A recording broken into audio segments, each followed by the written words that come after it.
Some cops think they are invincible and they go on in their lives bending laws as per their liking. But what happens when they take it too far and end up going to prison? Here are 4 different cases where cops got arrested and went to prison. Can't make up that I assaulted you, I just didn't agree with your truth. I didn't do anything wrong. I didn't do anything wrong. I just left. Like, I don't understand. This is Ronald K. Davis, a 37-year-old Pennsylvania State Police trooper who for personal grudges forcibly arrested his ex-girlfriend and committed her to a mental health facility under false allegations. The actions of Ronald K. Davis obstructed fundamental human rights and the very purpose of law enforcement. Let's dive deep into the case and find out what happened next. What is wrong with you? I don't need help. I just need to get away from you. No. This isn't normal. I don't care what anybody says. Can I please stand up? Okay. I'm not going to any jail. I didn't do anything wrong. I'm not going anywhere. Absolutely not. Absolutely not. What is wrong with you? Would you do this?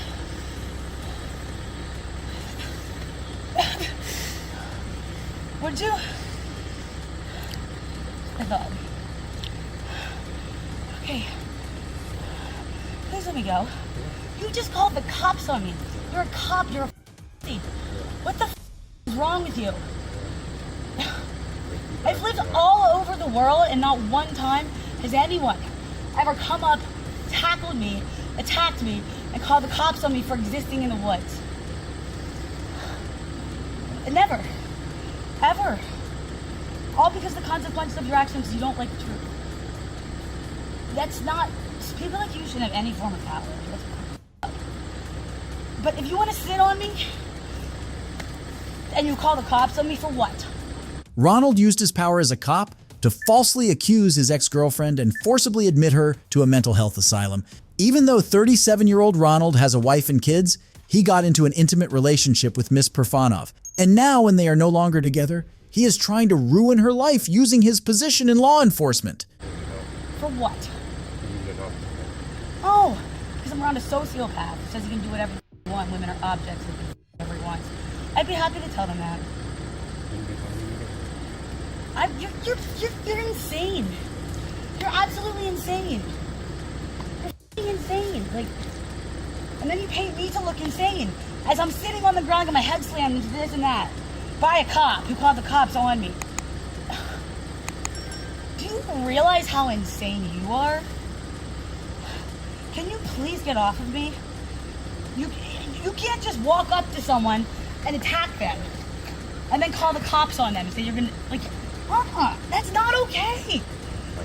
Get off of me. You just called the cops on me for existing.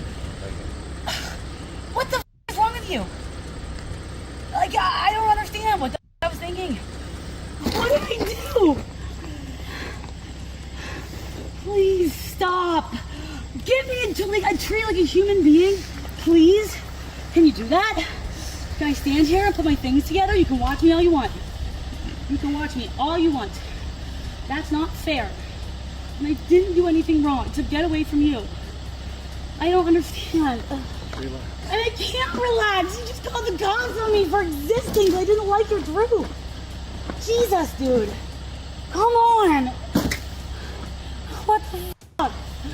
What? Why are you treating me like I'm a criminal?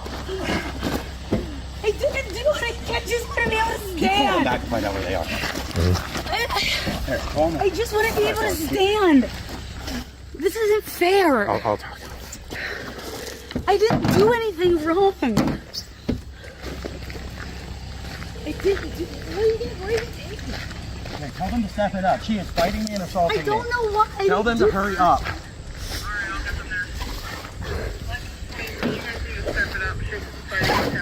I didn't do anything. I didn't do anything. I didn't do anything wrong. Calm down. I didn't do anything wrong. I didn't do anything wrong.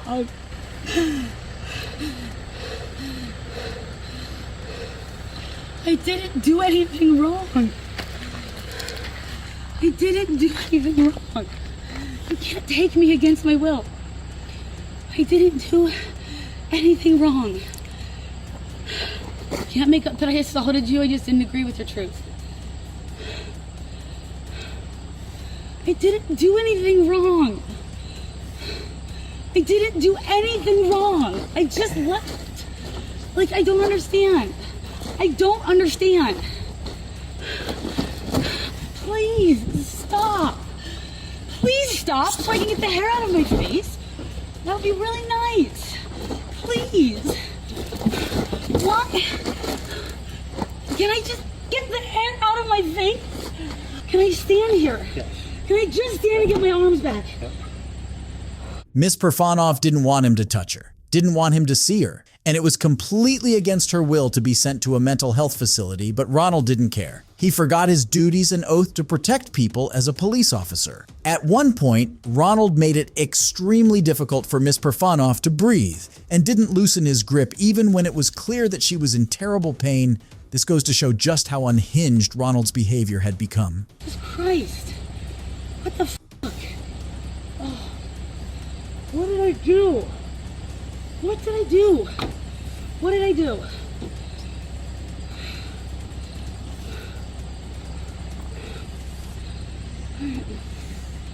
Here we go.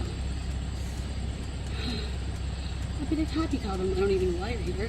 I didn't agree with the truth.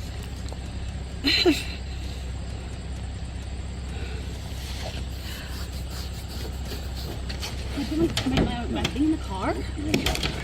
Why? I didn't do anything. What the f?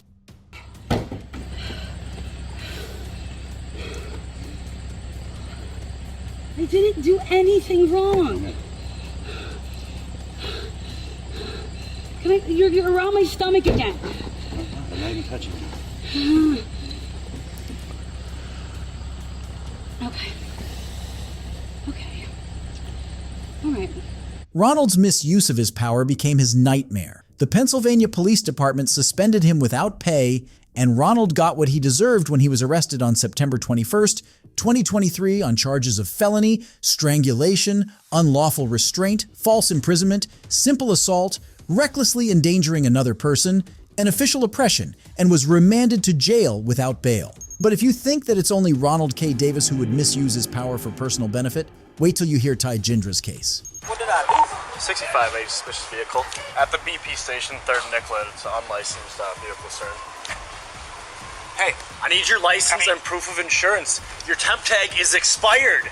Can I be any more clear to you? I got the registrations right there. That's what I was trying to tell you. This is Ty Ramon Jindra, age 29, a former police officer with the Minneapolis Police Department. Ty Jindra abused his position to get controlled narcotics. On July 5th, 2019, Ty Jindra was at a gas station in South Minneapolis. This is where he saw an opportunity that would allow him to conduct an illegal search of the vehicle. Here's how it all went down. You gotta have that temp tag down, man. Temp tag needs to be down lower. Is it up high? 625. Why don't you just sit in the car? What'd I do? 625. Sit in the car. Please. Get in the car. That's expired, is it not? Well, what did I do? Sit in your car. Sit in your car. Sit in the car. All right, I'll take your license and your proof of insurance. What did I do? 65A suspicious vehicle. You stand over there. At the BP station, 3rd and Nicollet. It's an unlicensed vehicle, sir. Hey, I need your license and proof of insurance. Your temp tag is expired. Can I be any more clear to you? I got the registrations right there. That's what I was trying to tell you. You need to have license plates on your car. Give me your license and your proof of insurance, or you're going in handcuffs. God damn.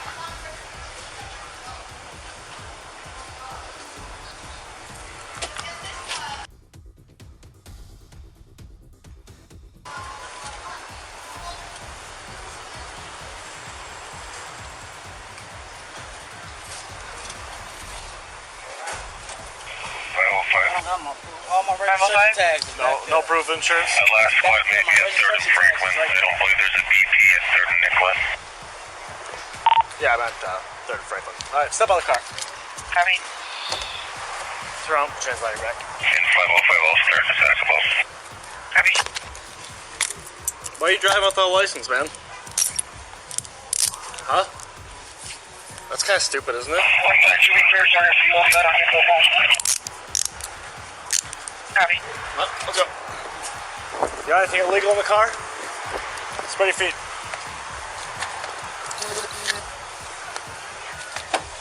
Take a seat.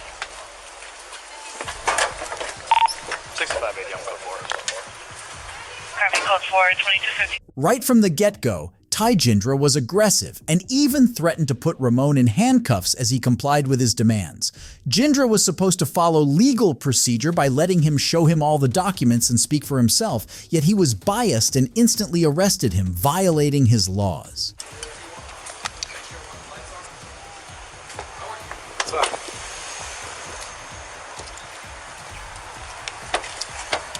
What's your buddy got in your car? What is this? Huh? What does that look like to you?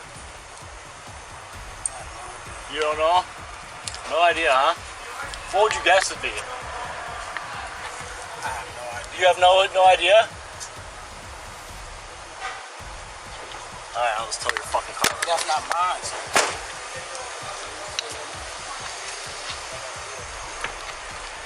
You were the one right here, weren't you? Yeah, I was. Yeah, put your hands behind your back. For what? Put your hands behind your back, right now. For what? I don't want. For what? What do I do? What did I do? Stop. What do I do? Stop it. Stop moving. What do I do? Park 121. What do I do? What did I do? 121 for us. Your buddy said that in the door is yours. Hey, nothing What? Sorry, I'm sorry, what happened? Nothing happened. Get back. Hey, nothing. Get back away from me. What's mine? Wait. What's Stop mine? moving. Stop moving. What is mine? Stop. Officer, I'm just asking because I just came to get him. That's Okay, all I'm you can stand back there. What is mine? Get out of here. I'm sorry, that's What is mine, sir? What is mine? What is mine, sir? In your door? Hell no! What the f*** in the door? Hell no! How you gonna say something Dude, is just mine? relax, okay? Well, how you gonna say something is mine? Ain't nothing to mine. Relax, What the fuck? okay? Yeah, how can you say something Relax. is mine? Ain't nothing mine. What the f***? What is mine? Ain't nothing mine. Okay, hey, just give me 1 second and he's gonna go with you, okay? Okay, thank I don't like when people walk up to me. I'm sorry, I don't want, I was just Okay. asking. Okay, thank you. Ain't nothing Step back mine. here. What the fuck? What do you mean something's mine? Well, it's either yours or his, right? No. Ain't No? nothing's mine. Ain't nothing's man. mine, son. Nothing. I'm gonna uncuff you. You're gonna walk away from me, okay? Yeah. I'm gonna uncuff your buddy.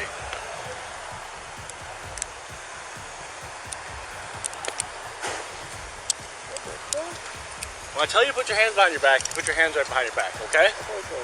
Alright, put your hands on your head.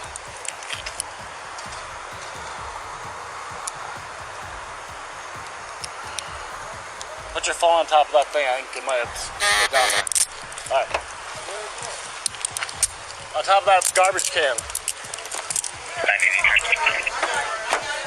Alright, man. Step out here. 980, repeat your traffic. You're transporting to...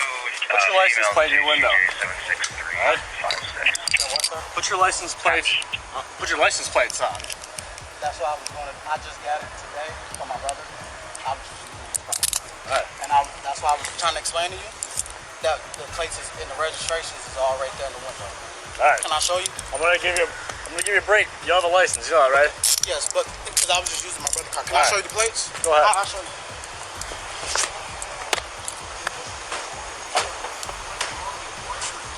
The guy who he bought the car from, he told my brother, he said, don't put him on until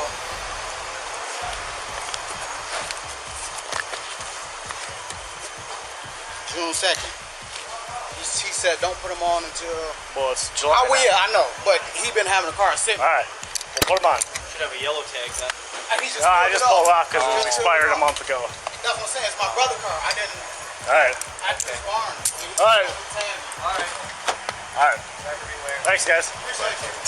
Officer Ty Jindra arrested Ramon Brown based on the color of his skin. He violated Ramon Brown's civil rights laws. He also illegally searched Ramon's car without a warrant. Later, on November 2nd, 2021, after a 10-day trial, Jindra was found guilty on 3 counts of getting a controlled drug by fraud and 2 charges of deprivation of rights under color of law. Jindra was sentenced by Senior United States District Judge Donovan W. Frank to 38 months in prison. But if you think that Ronald K. Davis and Ty Jindra terribly abused their power, it's because you haven't heard of the case of Aaron Dean. And when I saw the barrel of that gun pointed at me, I fired a single shot from my duty weapon.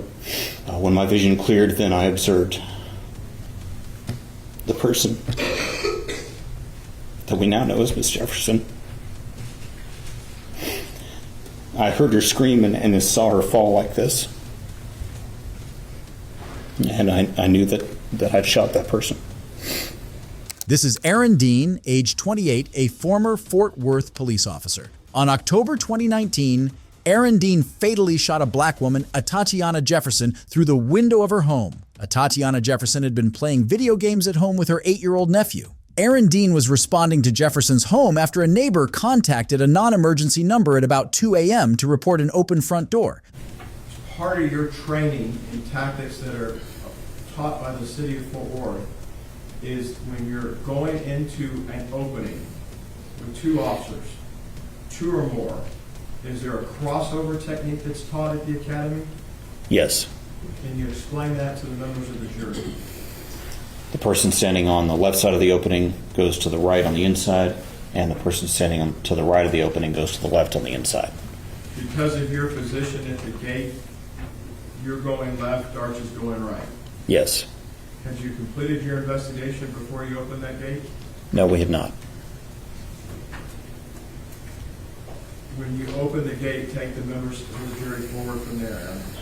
So I opened that gate with my handheld flashlight, took a quick look to the left, and observed the back of the house with a window and an air conditioning unit to the side. The window was pretty much right up against the fence. Quick look to the right just to make sure there was nobody standing there, and then moved on into the left. Could you sense or feel that your partner, Carol Darch, was coming in and covering your backside? Yes. Aaron, when you looked into the window, did anything catch your eye? Yes.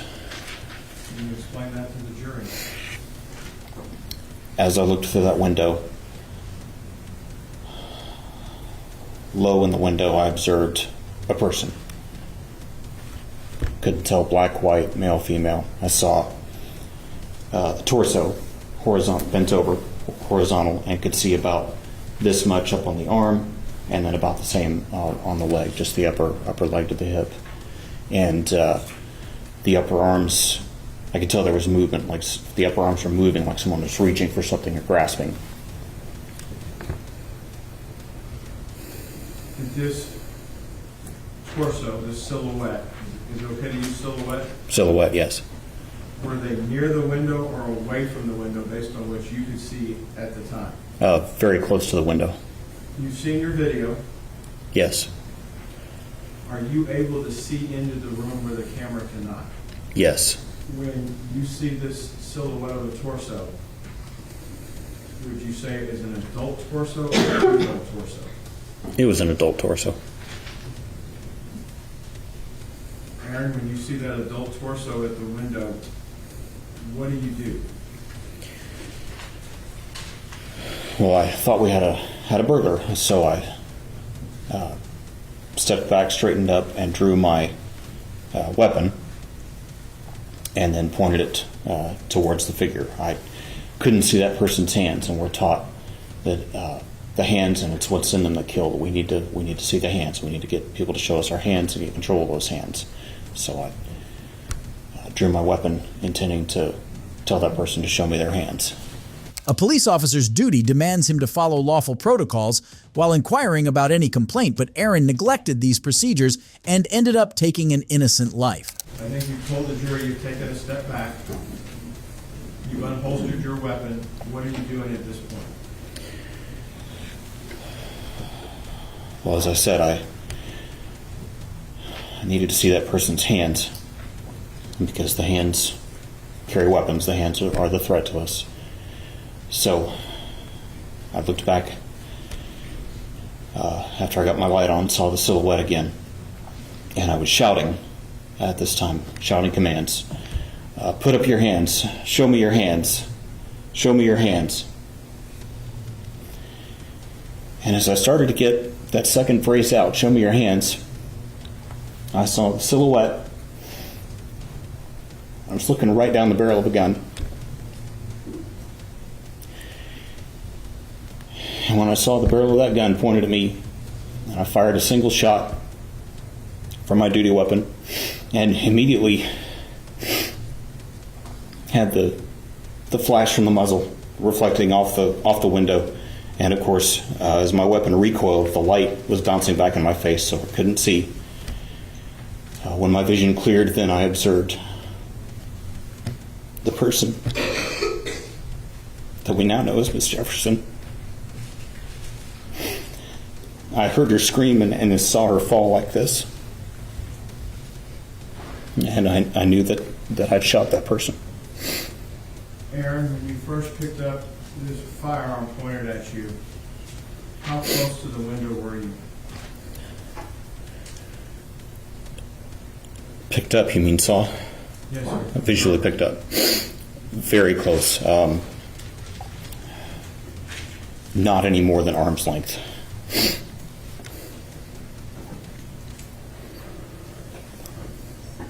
This may be an obvious question, but I need to ask you. You see the weapon. Is it in the silhouette's hand?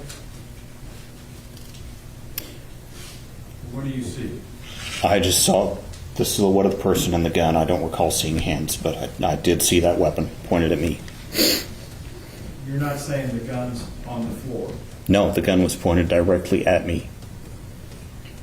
And about how high up on the silhouette was the gun in your mind when you're looking at this? Maybe mid-chest? I'm not sure. Miss Jefferson became a victim of Aaron's carelessness and incompetence as a police officer. She didn't deserve to die, especially not in her own home, which should have been the safest place for her to be. The psychologist in the case expressed that Dean was not psychologically suitable to serve as a police officer and had a narcissistic personality style that would put him and others at risk. Did you make any observations about yourself at that point? Did you hear what's going on around you? I could hear people on the radio in my ear, but I don't remember hearing anything else. You and Aaron, you and Carol have to still clear that house because you don't know what you have, correct? Yes. Is your investigation complete at that point? No, it's not. What do you do next, Aaron? Well, at the gate, I asked her if she had one of the TAC med bags. She said she didn't, so I started making plans to find objects in the room to start rendering emergency aid until MedStar got there. And at that point, the radio's just blowing up, and they're asking me questions, and people are saying they're coming, and I'm trying to respond, and we get to the door, and dispatch asked me some other question, and I started to try to respond, and I was like, forget it, we gotta go. We gotta get inside this house and see what else is going on there, and render aid to this person. So we get inside, and I let the radio go, and then we start shouting commands and fast clearing, which is just looking just as fast as we can, but safely moving through and observing into each of the rooms and the halls and everything, just to see if there's somebody there. And we got to that back bedroom. As we moved through the house, all of the rooms, they were all a mess. Everything was a mess in that house, just objects everywhere, objects all over the floor, all over the furniture. It looked trash. It looked like somebody had just gone through everything. And I get to that back bedroom, and off to my right, I see a kid. And of course, it's, we know it's Zion. And I'm thinking, who brings a kid to a burglary? What is going on? I see a dog. And at that point, I was just like, never mind. Forget what else. You got Darce. Just shut up and work. Shut up and work. Get the weapon. Render aid to her. Get the weapon. Render aid to the person. And I remember going over to the person laying on the floor and saw the weapon between her feet. And I remember putting my gloves on and then picking up the weapon. And at this point, I could hear Officer Darch saying something to Zion. Of course, we now know from the video, he just says, I don't want to go to jail. And she tells him, don't worry, you're not going to jail. Of course, I'm sorry, I'm getting ahead of myself, Judge. I didn't actually hear all that at the time. Just processing everything. And there was talk last week when Carol was here testifying that she had an attorney named Terry Daffron. You know Terry. Yes. And as part of your training at the academy, Ms. Daffron came and lectured y'all. Yes. As part of the faculty that came and taught you. Yes. And she gave recommendations for how to handle and not handle evidence in a scene, correct? Correct. She told you not to touch anything. Correct. Your instructors are the final word, though, on your training, correct? They are. In your survival week training, did you get yelled at for not removing the weapon from a suspect that was down? I did. That have a lasting impression on you of what you're supposed to do for officer safety? Yes, it did. What are you trained to do to get weapons away from anyone? Just to move that weapon away from the person, from any person.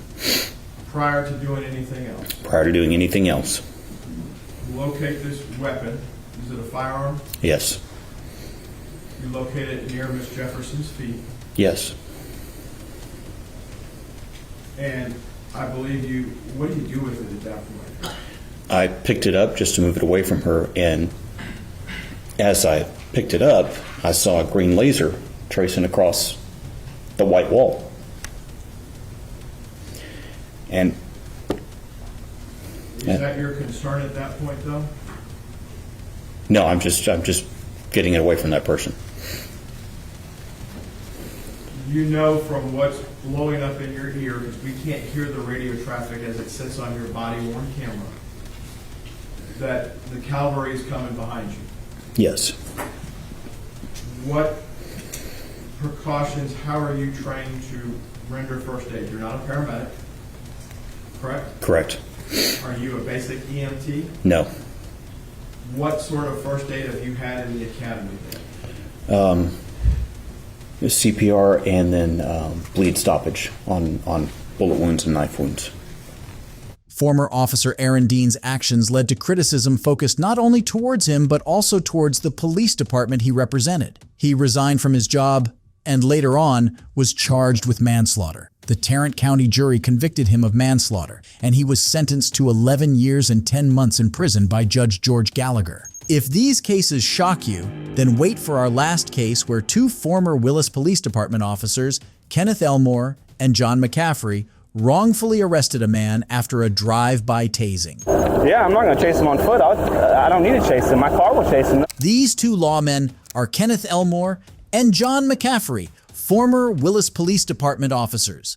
On the 29th of July 2017, 3 officers, including Officer Elmore and Officer McCaffrey, responded to a home where Kendrick Kizzy was involved in a family argument. The officers asked Kizzy to leave twice, which they were not legally allowed to do since Kizzy lived there. Kizzy did decide to leave, but continued arguing with the officers who try to scare him before Kizzy flees the area. Let's see how the officers react. Drive-by tasing? You want to chase him? Can we do that? Yeah, I'm not going to chase him on foot. I don't need to chase him. My car will chase him, though. Go pick him up. He's me off now. The officers had no need to follow Kizzy, but decided to do so anyway. These arrogant officers decided to tease Kizzy and allowed him to run as they made fun of him before chasing him in their car to do what they called a drive-by tasing. It's horrifying to see police officers planning to use force in advance when it clearly isn't necessary. Get him! Get him! Get him! Put hands on him! Hands up! Hands up! Now, get him up! Turn over right now. Roll. Hands up back.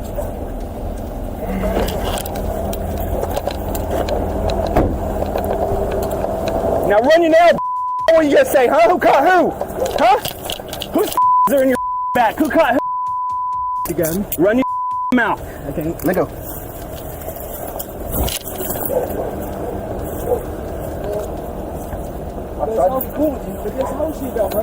You know what, man? Run your mouth like that. As men, we're trying to give you opportunity to just walk your somewhere, man. Y'all, bro. Y'all don't know what the I go through, dog. They wrong, bro. And it looks bad that you're out there yelling at us, calling me. The officers brutally tase Kinsey from within their patrol cars before illegally arresting him, as can be seen in the clip. In May 2018, Elmore and McCaffrey were dismissed from the Willis Police Department and relinquished their Texas law enforcement licenses. After a week-long trial, a jury convicted the duo of tampering with a government document, concluding they faked an arrest report, and 220 First State District Judge Lisa McCulk sentenced them to a year in the Montgomery County Jail. The former cops were allowed 1 week to get their affairs in order before going to jail to start their sentences.